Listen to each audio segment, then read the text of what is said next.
கன்னியா ராசிக்காரர்களுக்கு கேது இருப்பதனால் நரம்பு சம்பந்தப்பட்ட கோளாறு, தலைவலி சம்பந்தப்பட்டது, கோபம் கூடாது. ஜென்மத்தில் கேது 7ஆம் இடத்தில் ராகு இருப்பதனால் குடும்ப விஷயத்தில் அதிக கவனமாக இருக்கக்கூடிய ராசிக்காரர்கள். குடும்பத்தில் சண்டைலாம் வந்தால் எங்களை போல் வக்கீலை பார்க்க வேண்டிய நிலைமை வந்துடும், வேண்டாம். வெள்ளை கொடியெல்லாம் காட்டாமல் வெள்ளை பெட்ஷீட்டை காட்டிக்குங்க.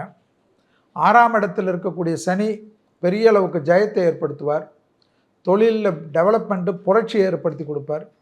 தொழில் மாற்றமெல்லாம் கன்னிக்கு செம்மையாக வரும். ஹெல்த் ஆஸ்பெக்டில் அலர்ஜி ரொம்ப கவனமாக பார்த்துக்கணும். நல்ல முன்னேற்றம் கிடைக்கக்கூடிய ராசிக்காரர்கள் கன்னியா ராசிக்காரர்கள் 2024இல் குருபலம் இருப்பது.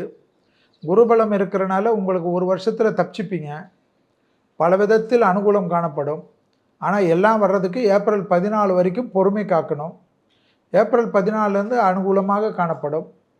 ஏப்ரல் 14 வரைக்கும் 3 குரங்கு பொம்மையை ஞாபகத்தில் வைத்து கொண்டால் போதும்.